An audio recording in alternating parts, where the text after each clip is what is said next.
Hello, and welcome to our daily book summary. The book we're discussing today is The Art of Thinking Clearly. As the title suggests, this is a book that teaches you how to think with clarity. So, how can we achieve clear thinking? It starts with dismantling some of the common thinking errors we often encounter. There are certain cognitive traps that we frequently fall into without realizing it. For example, why do you find yourself doing something you don't want to do just because everyone else is? Why is it said that the most expensive things are often free? Why do we always keep useless items at home, taking up space, rather than selling them for cash? Why is zero risk actually a scam? Why can a more precise description more easily mislead you into making a mistake? Why is it that when you strictly follow the steps in a success manual, you still fail to succeed? Why, despite swimming every day, can't you get the great physique of a professional swimmer like Sun Yang or Ning Zetao? These issues are all caused by cognitive biases, which are universal psychological phenomena and have little to do with IQ or educational level. Sometimes, even experts and scholars make these mistakes. These errors, from major decisions in investing and work to minor ones in shopping and social interactions, are closely related to our lives. Therefore, recognizing these thinking errors and learning to guard against them is very important for you. The author of this book, Rolf Dobelli, is a German with a PhD in economics and is one of the founders of Get Abstract in Switzerland. An economist writing about psychology is what we might call interdisciplinary work today. But it is precisely because of this cross-disciplinary approach that he can write in a clear and understandable way, allowing readers with no background in psychology to learn from it. Moreover, he combines his experience to make the principles both vivid and persuasive, benefiting readers from various industries. Consequently, after The Art of Thinking Clearly was published in 2011, Dobelli became famous overnight, and the book ranked #1 on Germany's non-fiction bestseller list for the year. It has been highly praised by high-profile readers such as Roland Berger, the founder of the renowned German consulting firm Roland Berger, who recommended that everyone must read this book. Furthermore, the author of The Black Swan, a book we've discussed previously, Nassim Taleb, was inspired by Dobelli. Taleb praised Dobelli for his combination of professional knowledge and creative talent, calling it rare since the Renaissance. That's quite an endorsement. So let's dive in and see what The Art of Thinking Clearly is all about.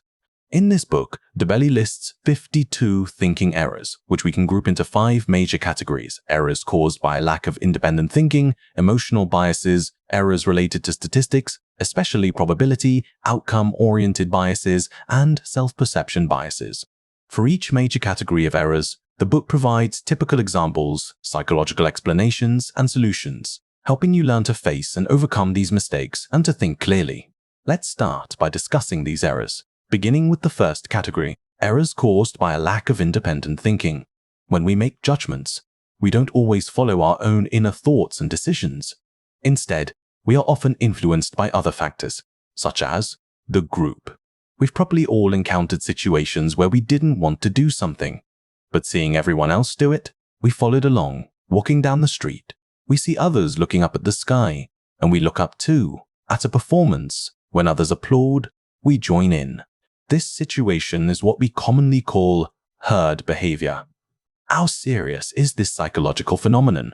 Scientists conducted an experiment where they gave a subject a line of a certain length, say 10 centimeters, as a baseline. Then they showed them other lines, such as 9 cm and 11 cm, and asked them to compare which was longer or shorter than the baseline.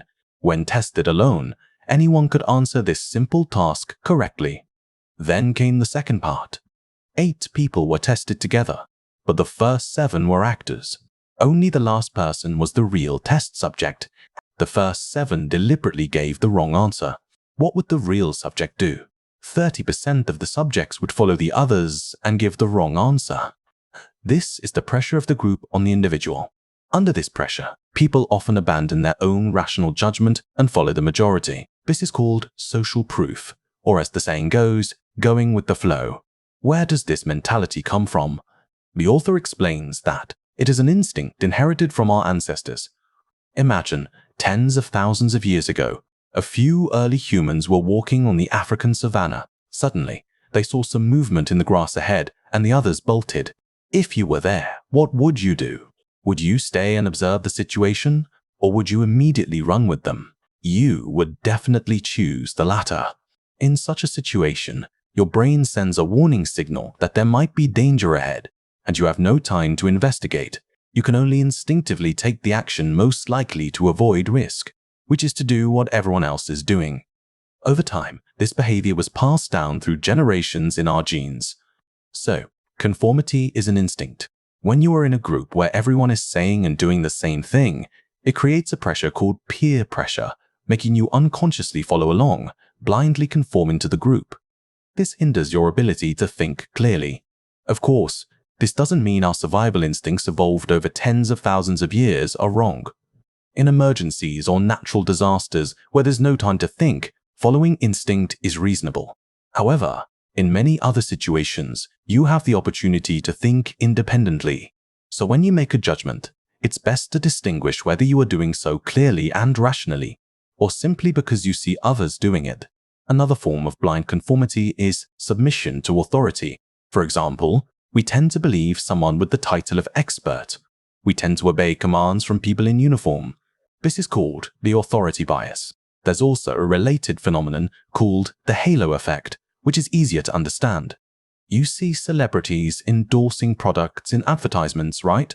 This utilizes the celebrity's halo effect.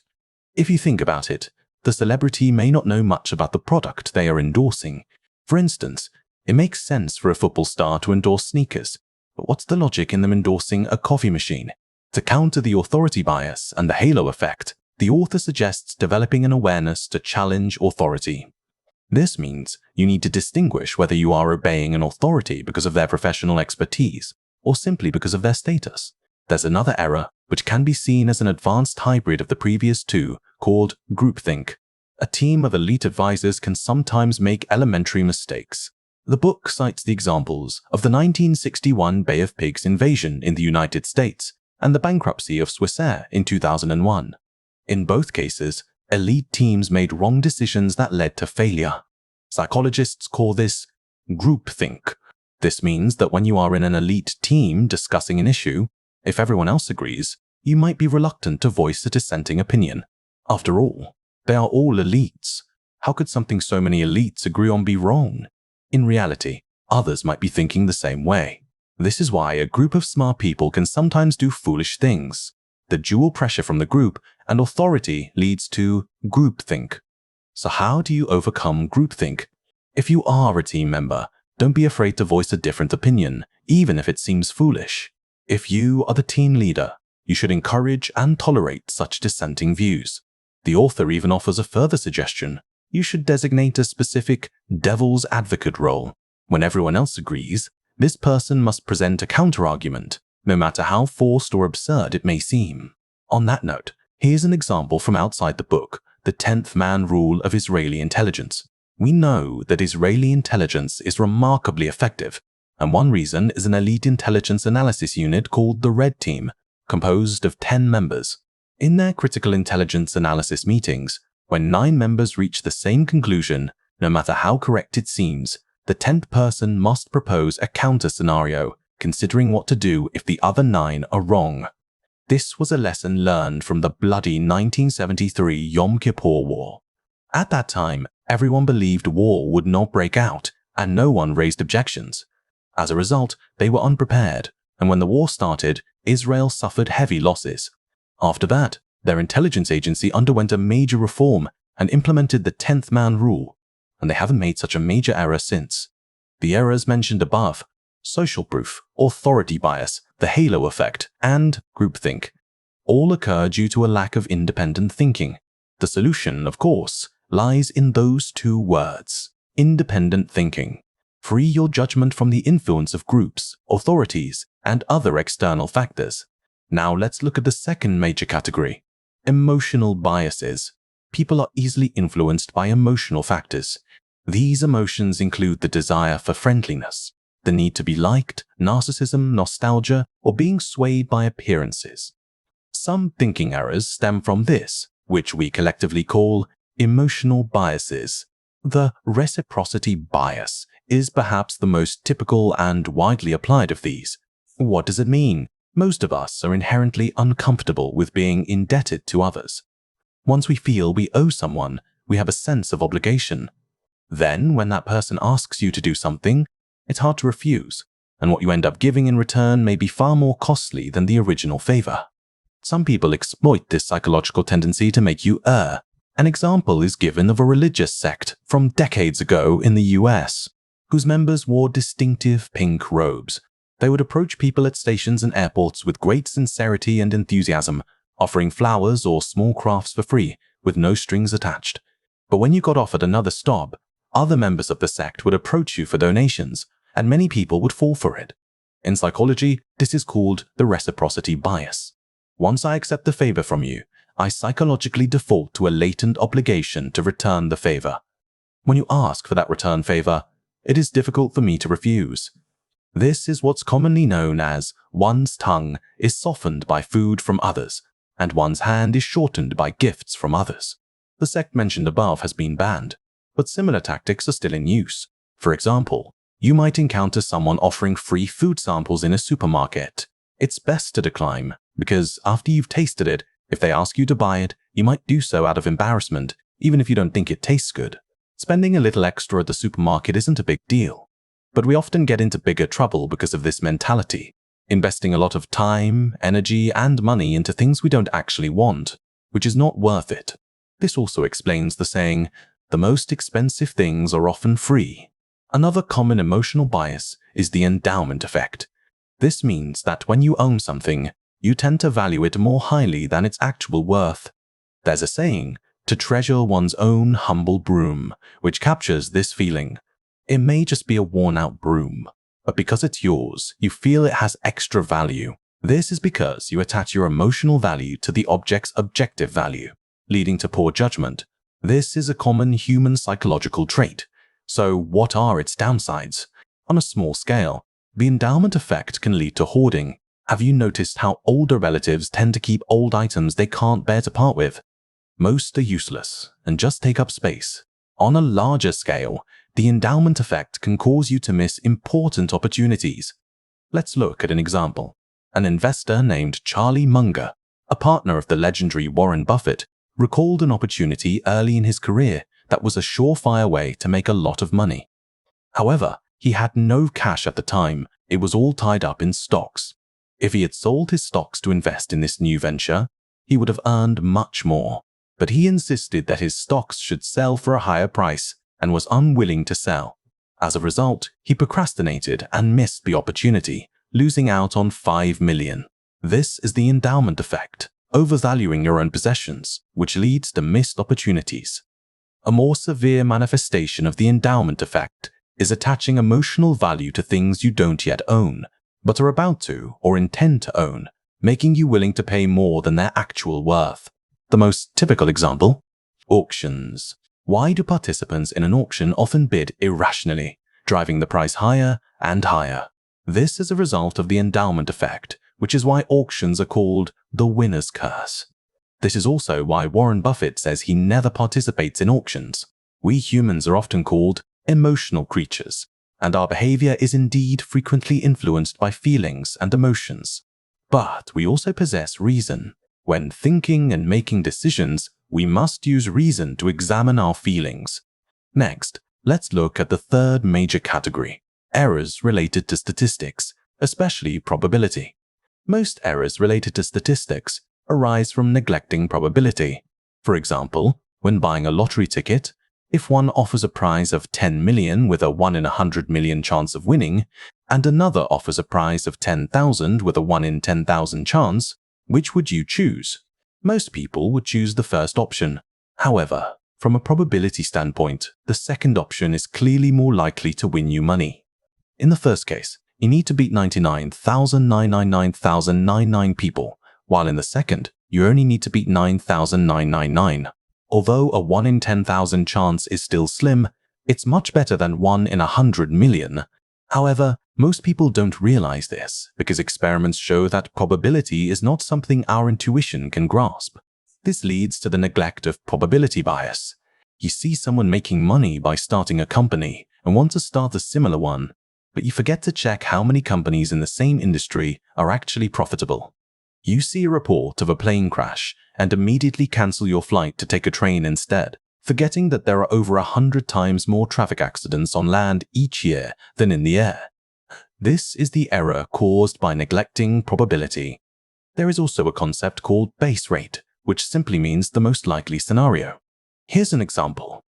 If there is a German man who wears glasses and loves listening to Mozart, from a statistical perspective, what is he more likely to be? 1. A truck driver. 2. A literature professor in Frankfurt. Many people would choose 2, right? Wrong. The correct answer is 1, because in Germany there are far more truck drivers than literature professors in Frankfurt. From a statistical point of view, details like wearing glasses and listening to Mozart are misleading information. What you should really consider is, what is the most likely scenario? This is the base rate, and understanding it may help you see things more accurately. Another common error is the zero-risk bias. Zero risk is something many of us aspire to, but it's actually a cost management problem. For the same amount of money, which is more worthwhile, reducing risk from 5% to 2% or from 1% to 0%. Many people would choose the second option, reducing risk to 0. This is the zero-risk bias. The first option reduces risk by 3 percentage points, while the second reduces it by only 1 percentage point, yet the cost is the same. In our pursuit of zero risk, we often ignore the cost. That is, the cost you pay to achieve zero risk may be much higher than the cost of bearing some risk. If you were the President of the United States, how would you reduce the risk of terrorist attacks to 0? The only way to truly ensure zero risk is to have everyone under FBI surveillance. This would mean half the population of the US would have to be FBI agents. And what if some of these FBI agents went rogue? Then you'd need another group of people to monitor them. This would ultimately result in the entire country being made up of police and agents. The risk of terrorism might be 0, but would life be worth living? So this book tells us that pursuing absolute zero risk is foolish. It is impractical in most cases, and zero risk often becomes a deceptive slogan used by politicians or businesses to make us pay an excessively high price or make wrong decisions. Now for the fourth category, outcome-oriented biases. This category of errors is harder to understand than the previous ones and is not easily summarized. It's about how we believe a causal relationship exists between two things. A led to B, and then we conclude that A leading to B is an inevitable law. So, when A happens again, we predict B will follow, but in reality, that's often not the case. Let's take an example. Suppose someone has a headache, uses a folk remedy, and the next day, the headache is gone. People who hear about this are likely to think the folk remedy cured the headache. Later, when they have a headache, they might use the same remedy, only to find it ineffective and delay proper treatment. This is a mistake in identifying the cause and effect relationship. We often only see the result and fail to carefully consider whether what we think is the cause is truly the real cause. We tend to focus on results. When something has a bad outcome, we question whether the original decision was correct. When the outcome is good, we feel our decision was brilliant. In fact, the outcome cannot be the basis for judgment because too many factors can influence the result. Sometimes, a good outcome is just due to good luck. Inferring the cause from the result is a common psychological phenomenon known in English as hindsight bias. This book uses a very fitting and easy to understand translation for it, the I told you so bias. This bias can mislead us into thinking we have strong foresight when, in reality, we are wise after the event but clueless before it. Believing we have mastered the laws of cause and effect and using this method for all future decisions can lead to major mistakes. Another similar bias is the swimmer's body illusion. We look at professional swimmers like Ning Zitao and Sun Yang and think their great bodies are the result of daily swimming training. But it's very likely that this reverses the selection criteria and the result. These people become swimmers because they first have the beautiful, suitable bodies for swimming. Swimming training only helps them maintain and improve their physique. Another type of outcome-oriented error is the survivorship bias. Recognizing this is particularly important for your decision-making and life planning. According to the author, success is like a form of survival with a very low probability, but its visibility is extremely high, which can be misleading. The book explains survivorship bias this way. In daily life, we are more likely to notice others' successes than their failures because the media only reports the stories of the successful.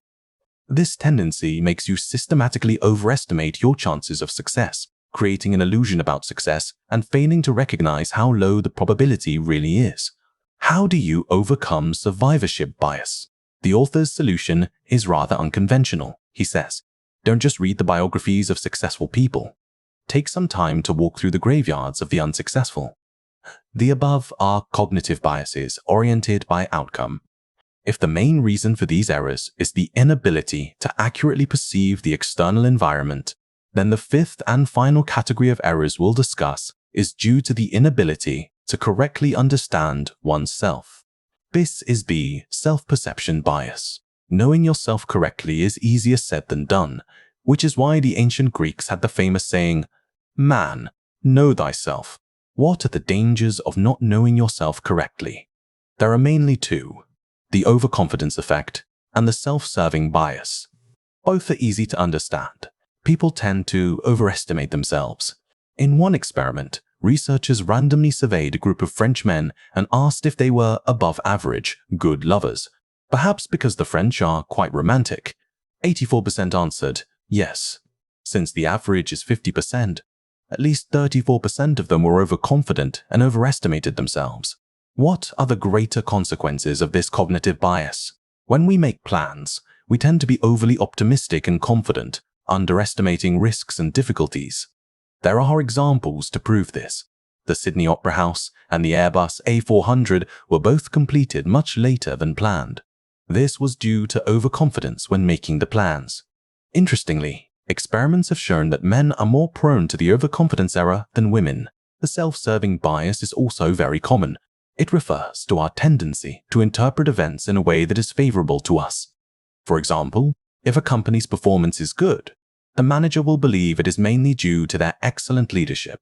If the company's performance is poor, the manager will blame their subordinates or various external factors, unwilling to seriously consider their own responsibility.